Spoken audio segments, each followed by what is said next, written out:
Hey guys, it's Kara from iStampin.com. Thanks for joining me on another one of my paper and ink sketches.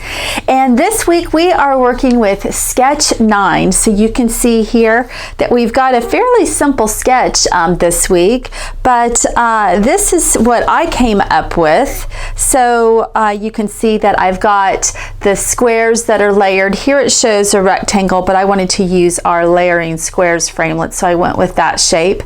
And then I just added a banner here where I stamped the Merry Christmas and just added a little bit of twine. But here you can see the little cluster of rhinestones. I just sprinkled them out. So as I always say about these sketches, this is just a guideline. You don't have to follow it to a T. Of course you can, which makes it super easy. We've got all the measurements right here for you. So, you know, that's the way it's designed. But if you want to have a little bit of freedom with your design, feel free to use this as a jumping off point and come up with your own creation. So let me show you the products that you're going to need if you would like to create the card that I have made today. First thing that you're going to need are the layering squares framelits. So I used the largest plain square and the largest scallop square, so that's easy. You are going to need garden green cardstock as well as pool party, and then the same colors in ink. Oh, and then you'll also need whisper white. So there's 3 colors of cardstock. So pool party, garden green, and whisper white. For the background, I am using the softly falling textured impressions embossing folder. So that's what gives the appearance of that that fun snow background. And then the last thing is you're going to need the Greetings from Santa stamp set. You can find this in our holiday catalog, and I just used a few images. So let's get started. It's really easy. So the first thing that we want to do, move this out of the way, is go ahead and cut our garden green cardstock down to 8.5 by 5.5, and I've already scored it at 4 1/4. And here's my bone folder. So go ahead and burnish that on the score line. And then we're going to go ahead and take this on over to our Big Shot and emboss it. And what you want to do is just emboss one side of it. So the easiest way that I found is to, actually let me flip this over, is just to line it up at the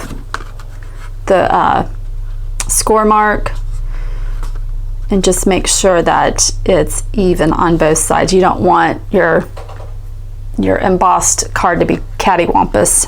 Okay, so that's what it's gonna look like after it's embossed. Okay, and then next what you're gonna wanna do is go ahead and die cut. Like I said, I used the 2 largest squares from the layering squares framelits.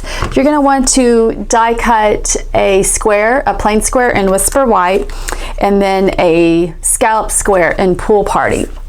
And I'm gonna pull out a scratch piece of paper because I'm going to go ahead and do my stamping.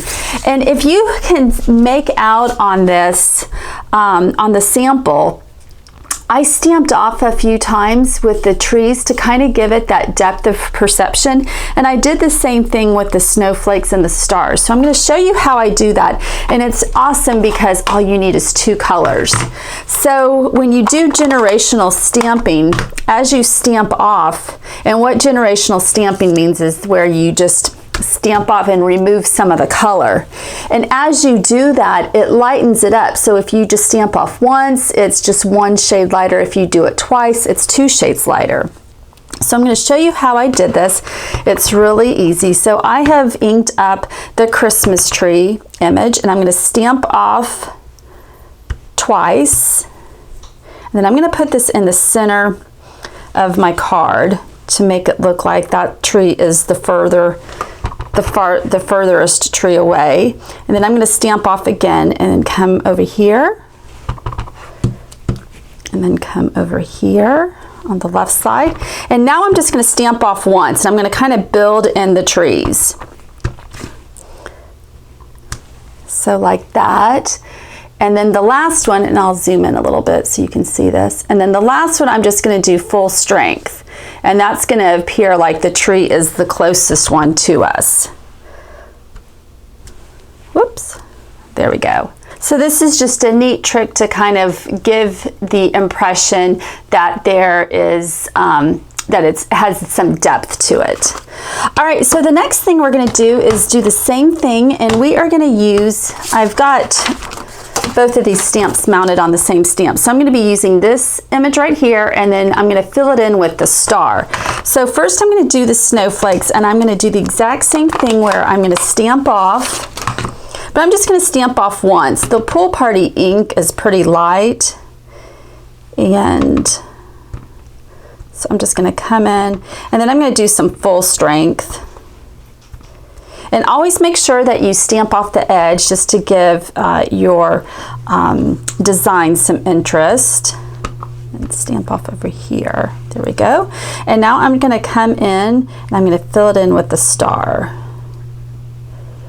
And I'll stamp off there.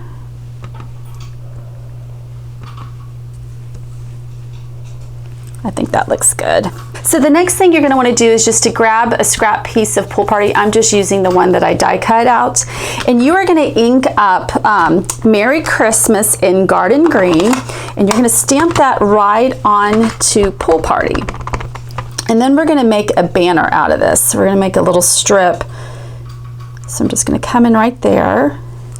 And so what I'm going to do is I'm just going to take my paper trimmer and go ahead and trim this out and then notch the edge like that. Okay, so that's what it's going to look like after you've cut it out and notched the edge. I may cut this side off just a little bit, but I'll wait till I put the card together.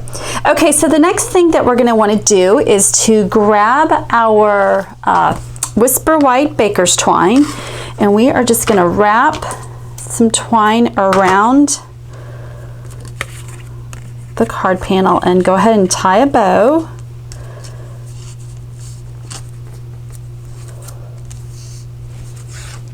And I have the bow on the right side of the card, of the panel.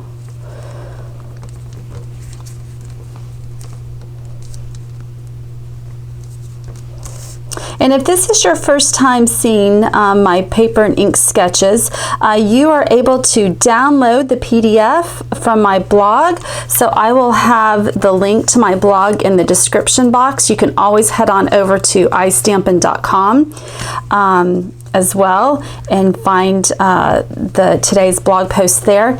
And also the other thing that I do is I also link all the other paper and ink sketches that we've done. So I'll have all 8 listed along with today's, but I'll have all 8 at the bottom of today's blog listed, and you can find all the sketches there if you'd like to look at them if you're seeing this for the first time.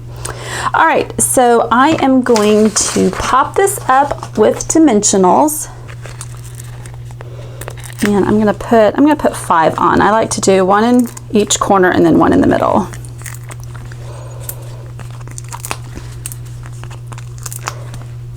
And you can see here that I didn't like how I stamped it, so I started over. So that's the great thing about our cardstock, is that it's thick enough that if you make a mistake, just flip it over and stamp again.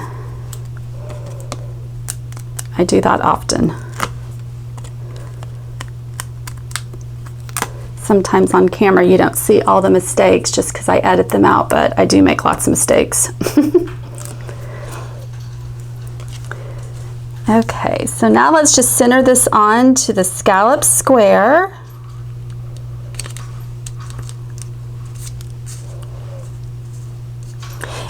And then I don't think I mentioned this, but you're going to want to get out your rhinestones, and I'm going to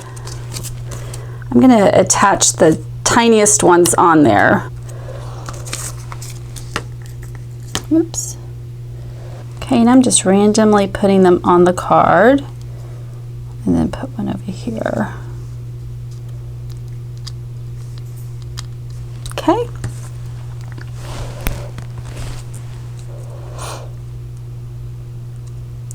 There we go. All right. And then let's go ahead and bring our card base back in. And I am going to attach, with this texture, I think that our tear and tape adhesive is a good choice for this. So I'm going to go ahead and use that to attach the scallop square onto the card base. So just tear a few pieces and put it on the back side.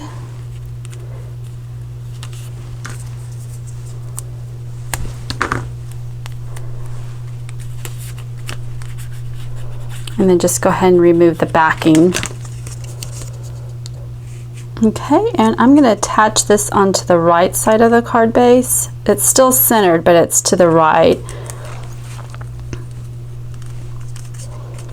Okay, and then we're going to come in here with our strip, and I'm going to have it where it's hanging off just a little bit on the right side and then on the left side. But I'm going to build up the left side with 2 dimensionals. I'm going to stack 2 on top of each other just so that it is supported. And the way I do that is I put a dimensional on there, I peel off the backing sheet, and then I'll stack another one right on top of this. And the reason why I'm doing that is because I've got dimensionals under this base, so you need 2 to make it level. And then I'm just going to put glue dots on the back of the banner.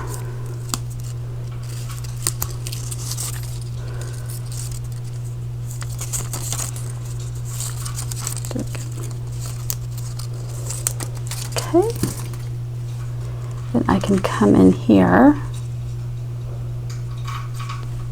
and just put that on there. And there we go. Just a fun Christmas card using non-traditional colors, which I think is a lot of fun too. I like to do the unexpected.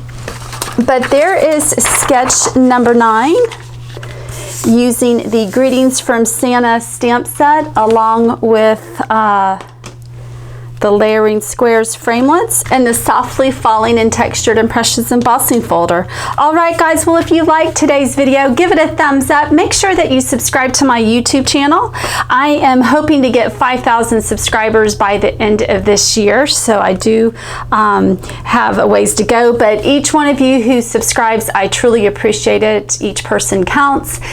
Make sure you head on over to my blog, which is istampin.com, and subscribe to my exclusive newsletter that goes out every week, and I think that's it. All right guys, check back later for 12 weeks of Christmas. We're already at week 5. All right guys, have a great day. Bye.